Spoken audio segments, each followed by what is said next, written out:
Hello សួស្តីអ្នកគ្នាវីដេអូច្រើនណាស់ខ្ញុំអត់បានផុសអ្នកគ្នាសាប់តែរវល់ពេកអានេះវីដេអូដែលថ្ងៃចុងក្រោយខ្ញុំនៅ Pennsylvania ទីក្រុង Pittsburgh ហើយនេះខ្ញុំកំពុងចេញដំណើរដើម្បីហោះទៅVancouver នៅក្នុងរដ្ឋ Colorado អ្នកគ្នាដើម្បីបន្តដំណើរទៅHawaii State អីចឹងអ្នកគ្នានេះគឺជាក្រុមរបស់ខ្ញុំដែលខ្ញុំត្រូវទៅជាមួយគ្នាទាំងអស់ហ្នឹងហើយ program coordinator ក៏គាត់បញ្យល់ពីរបៀបក្នុងការ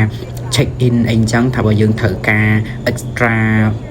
volley ឬក៏ត្រូវ add លុយបន្ថែមអីលើកដៃប្រាប់គាត់ព្រោះដោយសារតែកាបូបយើងទាំងអស់ហ្នឹងគឺគាត់ជាអ្នក cover ក្នុងតម្លៃអីទាំងអស់ហើយគាត់ចាំជួយដំណើរជួយយើង check in ជួយយើងគ្រប់បែបយ៉ាងអ្នកគ្នាទៅ staff នៅក្នុង program ហ្នឹងគឺគាត់ពិតជា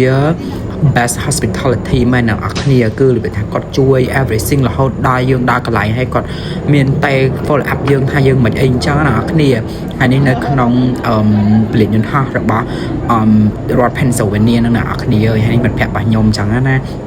ពួកគាត់គឺ sweet មែនតើហើយគាត់ក៏បាន say goodbye ពួកយើងហើយក៏ផ្ដាំផ្ញើថាមានបញ្ហាអី complete call មកគាត់អីចឹងណាគាត់ឲ្យលេខមួយម្នាក់មួយអីចឹងទៅហើយគាត់ជូនពរយើងដល់កន្លែងហើយតែប្រាប់គ្នាអីចឹងនេះពួកយើងកំពុងតែចាប់ផ្ដើមចេញទៅហើយនេះនៅលើក្នុង subway ដូចខ្ញុំប្រាប់អញ្ចឹងនៅក្នុង terminal មួយហ្នឹងគឺគេមាន subway អញ្ចឹងជិះពី terminal មួយទៅ terminal មួយទៀតហ្នឹងគឺត្រូវតែជិះ subway ទៅនេះគឺសកម្មភាពដែលគេដឹក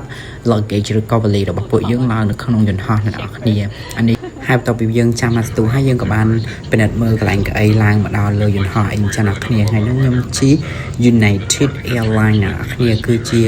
អាកាសចររបស់សហរដ្ឋអាមេរិកមួយដែរប៉ុន្តែមិនជា American Airlines ទេគឺជា United Airlines តែពេច Airline ហ្នឹងល្បីនៅក្នុងស្រុកអ្នកគ្នាពួកភាគច្រើន Airline របស់ United ហ្នឹងគឺហោះហើរទៅនៅក្នុងស្រុកទេអត់សូវបានហោះហើរចេញទៅក្រៅប្រទេសទេនេះដល់ពលាន Vancouver ហើយអ្នកគ្នា Denver ណាអ្នកគ្នា Denver Colorado អញ្ចឹងទៅក៏នាំគ្នាបាយគ្នាត្រឹមហ្នឹងហើយអ្នកដែលត្រូវទៅ state ជាមួយខ្ញុំក៏គាត់ទៅជាមួយខ្ញុំអ្នកដែលអត់ទៅ state ជាមួយខ្ញុំហ្នឹងក៏គេបាយគ្នាត្រឹម Denver នឹងដែរអ្នកគ្នាអើយហើយនេះគឺជាសកម្មភាពដែលខ្ញុំចេះពី terminal មួយទៀតទៅ terminal មួយទៀតគឺគេបែងចែកតាមតំបន់អ្នកគ្នាបើសិនជាទៅរដ្ឋផ្នែកខាងត្បូងរដ្ឋផ្នែកខាងជើងអីអញ្ចឹងទៅក៏គេឲ្យយើងទៅ terminal មួយនឹងអញ្ចឹងទៅអានេះខ្ញុំនៅរងចាំ subway ដើម្បីទៅ terminal ដែលខ្ញុំត្រូវ